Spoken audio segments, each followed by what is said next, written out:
Ya está con nosotros Laura Carabello. No ha venido sola y eso es muy bueno porque estoy rodeado de damas en esta mañana. Bienvenida, Laurita, buen día. Hola, ¿qué tal, Ricardo? Un gusto, como siempre, acompañarte en este espacio.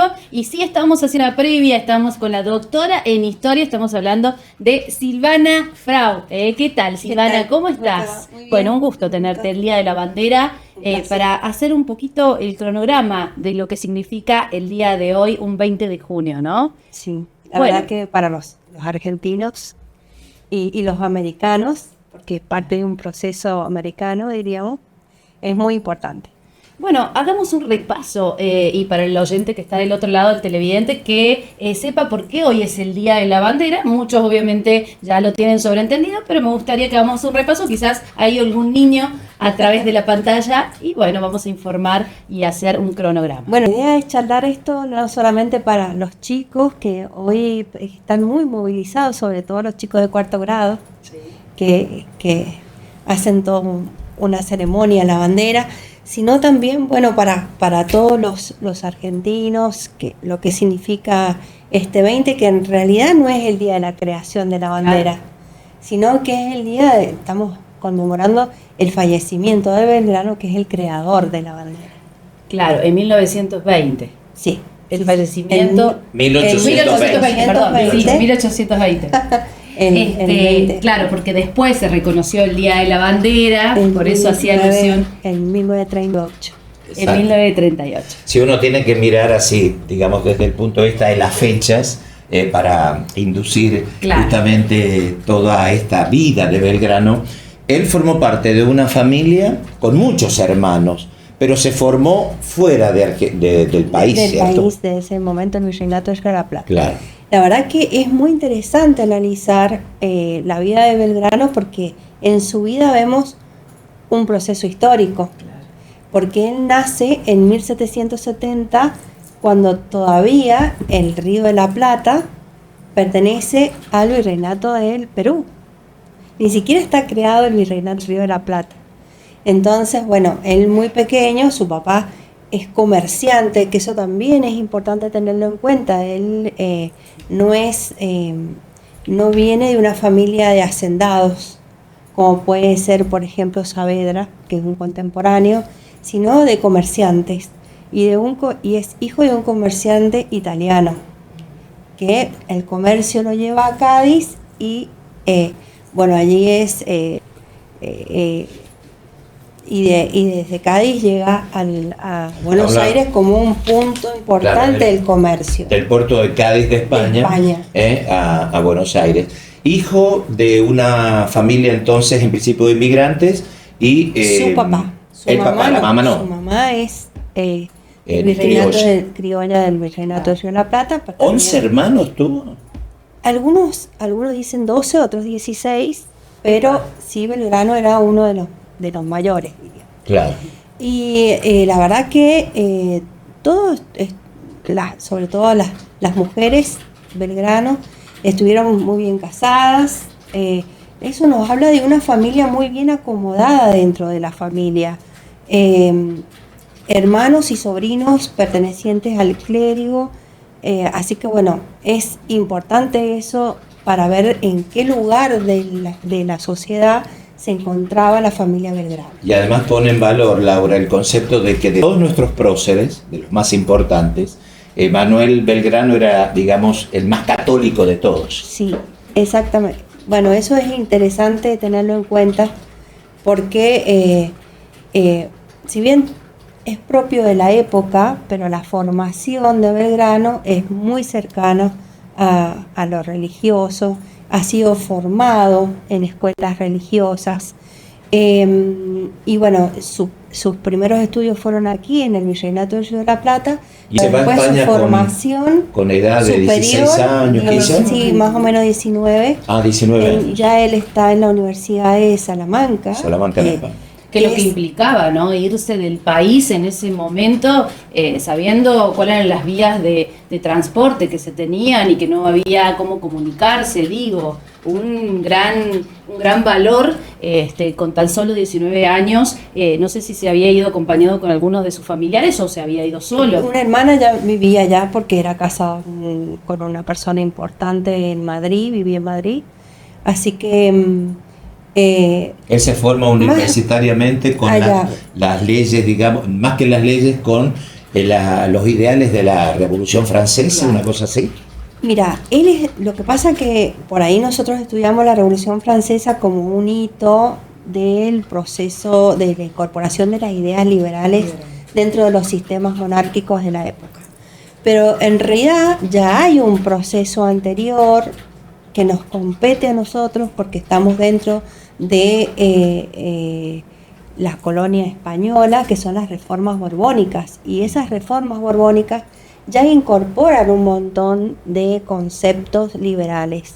Claro. Que si nosotros lo estudiamos de hoy para atrás, nosotros decimos, esto no tenía de nada de liberal, claro. Porque la verdad que hablar de libre comercio y pensar que el libre comercio era que te permitía que vos comerciaras con diferentes puertos de España, pero seguís comerciando con España, pues bueno, esto no es tan liberal. Claro. Pero en realidad antes estábamos sujetos a un solo puerto y en América estaban habilitados también 2 o 3 puertos nada más. Pero ahora también queda habilitado Buenos Aires como puerto para la extracción e introducción de productos, y eso es súper importante tenerlo en cuenta porque el que va a llegar a ocupar el cargo y habilitar ese consulado que tiene que ver con el comercio es Belgrano. Claro. Entonces Belgrano es el que va a... Es decir, la formación que él adquiere en España para lograr el título de abogado, para transformarse... Él para llevarlo a un concepto contemporáneo, sí. Él es abogado especialista en economía política. Economía política, claro. Si lo dijéramos en términos actuales. Y él vuelve al virreinato y se transforma en cónsul. Sí. Y a partir de ahí viene con ideas de promover lo que sería posteriormente su legado, digamos, hasta llegar a las milicias. Pero él es muy intelectual y está siguiendo mucho lo que hace su homónimo en Barcelona, porque bueno, ahí en cada una de las cabeceras de las ciudades portuarias un consulado, y él sigue mucho a lo que hace Jovellanos en Barcelona, y él lo replica aquí en el Virreinato del Río de la Plata. Y el consulado no solamente tiene la función de activar el comercio, que después si quieren lo podemos charlar un poquito más, sino también de educar también para el comercio. Entonces, por ejemplo, la creación de la escuela naval, que es responsabilidad de Belgrano en este periodo, cuando él es cónsul, es prácticamente contemporáneo a lo que hace Jovellanos en Barcelona. Claro. O sea, para que yo lo comento para que nos demos cuenta la capacidad, claro, lo intelectual, claro, en esa época, ¿no? Lo intelectual, y que está en lo más actual, lo más importante para activar el comercio. Y en ese sentido, él rompe también de alguna forma, creo, Silvana, el concepto de un país que no se ha formado, sino que depende de un virreinato, era una región, dependiendo de España, que adhería mucho a la ganadería como principal recurso, cuando en realidad Belgrano está hablando de agricultura, y ahí hay un cambio muy severo de paradigma, sí, ¿no? Sí, él está hablando de agricultura y está hablando de mejorar los puertos, fíjate. Claro. Él, bueno, ese cargo él lo asume con 24 años, recién regresado, o sea, prácticamente llega de Madrid y asume ese cargo. Y bueno, ese cargo es otorgado desde el rey, o sea, desde allá es nombrado. Y él, por ejemplo, lo primero que hace es ordenar el tema de caminos para que la producción pueda salir, trasladarse, el tema de las postas, el tema de escuelas. Por ejemplo,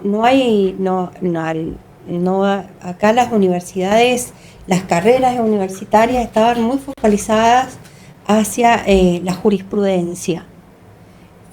Entonces no hay, por ejemplo, trabajos en metalíferos diríamos, no hay, que después Sarmiento se va a sumarse en esa tendencia, no hay matemáticos. Entonces para ellos es muy importante el tema del álgebra para medir las distancias, para dividir las tierras. Claro, abre lo que sería hoy la matriz productiva, ¿no? Y las carreras de formación. Eso también es muy importante como legado. Ahora, Silvana, ¿cómo llega Belgrano a involucrarse por encima de su formación tan intelectual como militar? ¿Cómo llega a integrarse al Ejército del Norte? ¿Cómo llega la bandera, en definitiva, que es lo que estamos hoy recordando, ¿no? Bueno, él por ser liberal entiende estas libertades, incluso él habla de los derechos del hombre, lo tiene muy incorporado, o sea, adhiere mucho a la Revolución Francesa, más que a la Revolución de Estados Unidos, que tenemos. Las dos revoluciones van paralelas, pero las dos tienen un origen diferente, así que bueno, él adhiere mucho más a la Revolución Francesa. Así que por esto del tema de las libertades de expresión y demás, quizás se lo vincula con el tema del periodismo también, pero él ama el tema de las libertades, así que por eso él se suma al proceso revolucionario.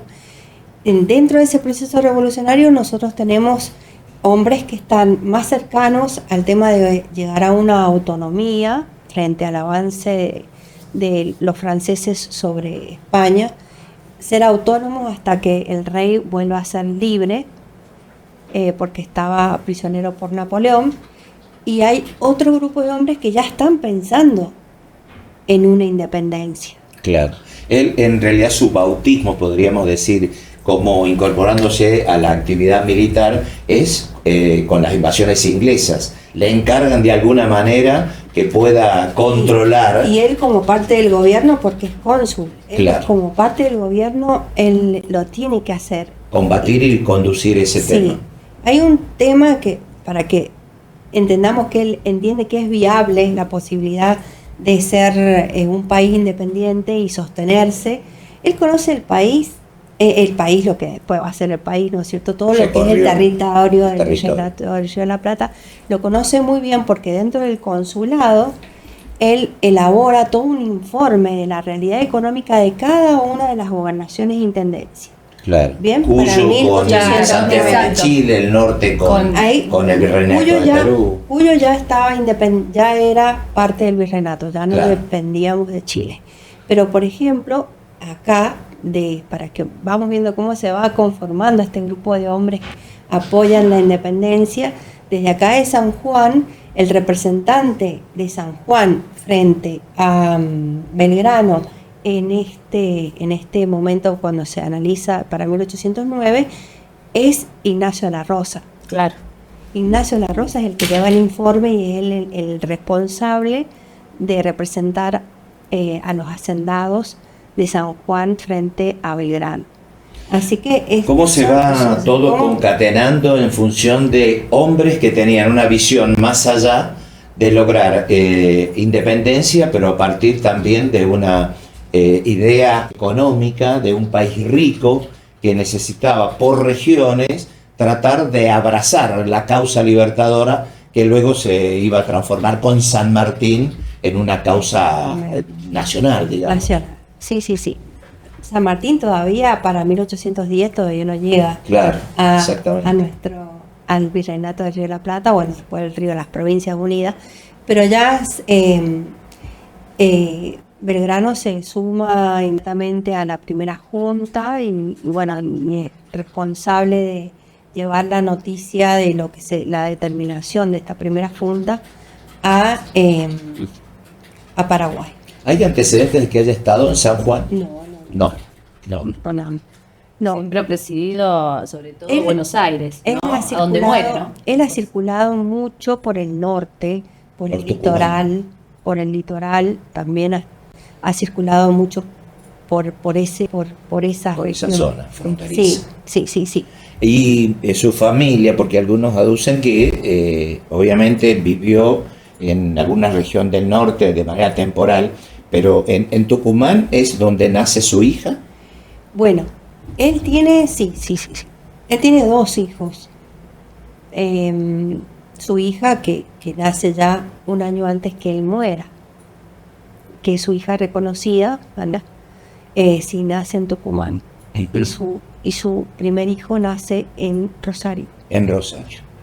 Pero entonces en Tucumán. ¿No? ¿Cómo se va también dando este concepto? En los casos de la historia de los próceres, o bien olvidados, confinados, fuera del país, extraditados, sí, o en la pobreza, pero que además tuvieron en su momento una vida que todavía podemos conocer, todavía podemos descubrir. Claro, como en el los caso libros los plasman, ¿no? Y digo, son próceres por toda su historia y por lo que nos han dejado. Y yo le quería hacer una pregunta, porque Manuel Belgrano muere joven, 50 años, sí, en 1820 en Buenos Aires, y muere pobre. ¿Cómo era el contexto de su familia, digo, a nivel económico? ¿Parecía una familia de clase media? No, él pertenece a una familia de clase alta y su familia, sus hermanos, ellos no son pobres. Pero Belgrano sí. Y se sabe. Y lo que él recibió como paga, bueno, esto sí es muy conocido, lo que él recibe como paga por su labor en el ejército, él lo dona para escuelas en el norte. Sí, que fue algo que dejó plasmado también los libros, ¿no? Pero digo, ¿cuál era la unión que tenía con su familia? ¿Por qué él muere en esa situación? ¿Por su forma de proceder como ciudadano argentino? Yo no veo, yo creo que él muere pobre, bueno, por esta condición que él siempre lo que recibía lo entregaba. Su familia no es que no lo abandonó, todo lo contrario, incluso sus hermanas y tíos se hacen cargo de su hija. Claro. Bien, de la educación, no solamente de la educación, una educación de una educación de una niña de clase alta, ¿no?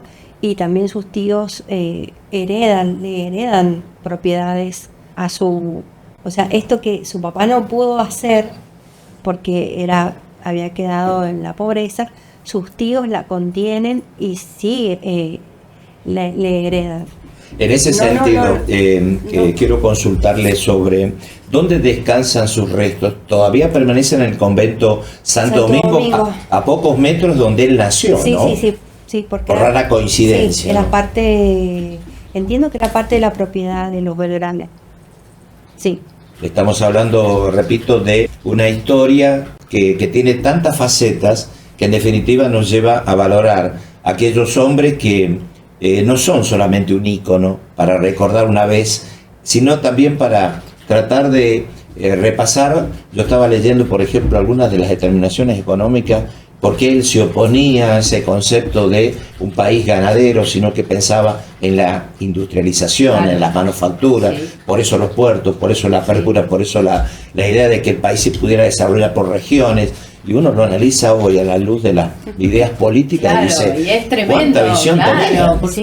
Sí, está, bueno. Tenía una visión globalizada, ¿no? Que digo, en estos momentos pensarlo, en esa época, en 1800, era como medio loco, ¿no? Muy acertado, diría yo. Sí. Bueno, tengamos en cuenta que para 1850 nosotros tenemos la primera revolución industrial. Claro.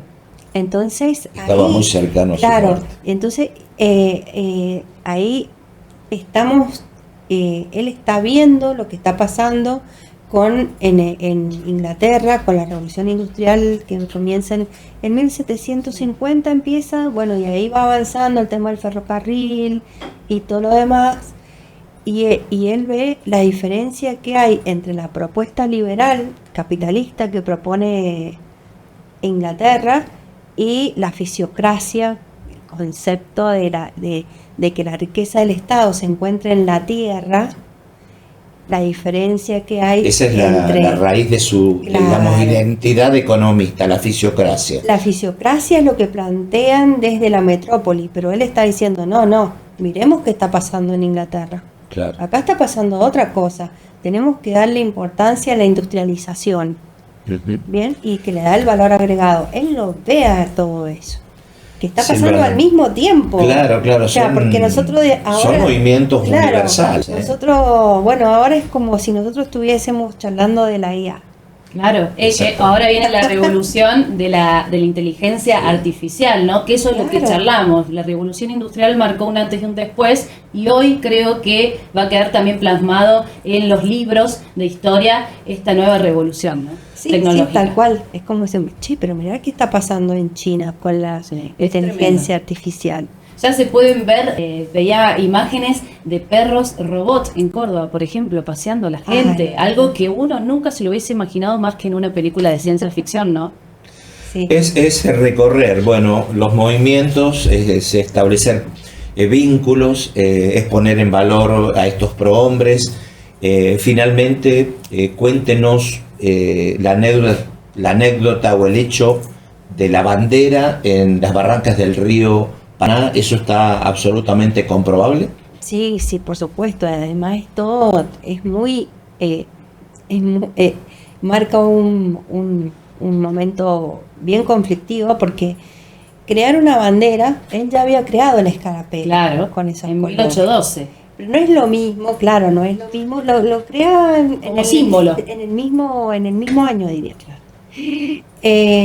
No es lo mismo una escarapela que el tema sobre el tema de los colores. Por ahí dicen, son los colores de los botones. Otros dicen que se inspiró en el manto de la Virgen, haciendo referencia a su tendencia católica. Otros que miró el cielo, claro, y eso, el sol y las nubes. Claro, el sol se le incorporaron después. Claro, así que eso también. Ahí vamos. Detalle. Claro, y es nuestra bandera de guerra, en realidad. Claro. La bandera de guerra es la que lleva el sol. Entonces, la cuestión es que él, lo que sí sabemos es que creó la bandera. Es un tema súper difícil, porque no puedes tener una bandera si todavía no declaraste independencia. Entonces, cuando el triunvirato se entera, él notifica de la creación de la bandera, y cuando el triunvirato se entera, el triunvirato le dice, no, usted eso no lo puede hacer, no puede llevar una bandera. Pero él, esa notificación, a él no la recibe a tiempo.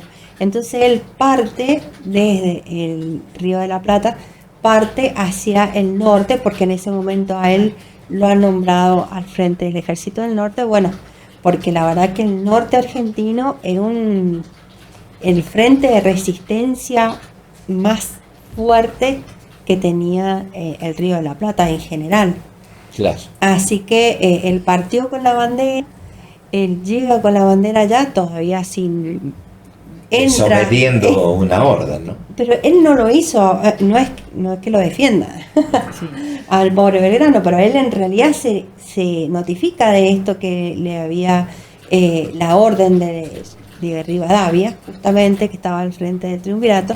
Se notifica ya cuando está en Jujuy, ya transitó todo el territorio hasta allá con la bandera de estandarte. Ahí. Ahora, lo hace también como un símbolo para identificar a las tropas, la escarapela, ¿no? La intención de él, según cuenta la historia, era ese objetivo.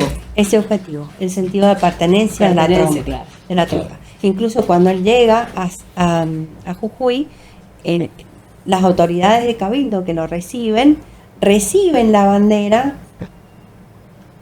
bajan la bandera española, y en los balcones de Cabildo colocan la bandera argentina. Silvana, la verdad que muy interesante toda la historia, pero bueno, para ir resumiendo y para ir finalizando, bueno, contanos cuándo se incorpora el sol para todos aquellos que, bueno, nosotros lo sabemos, muchos lo saben, pero ¿cuándo se incorpora y por qué? Bueno, la bandera recién va a ser aprobada como bandera después de 1816 y que tiene que ver con esto que recién hablábamos, cuando ya se declara la independencia. No somos todavía República Argentina, sino que somos Provincia Unida del Río de la Plata. Se aprueba el tema de la bandera.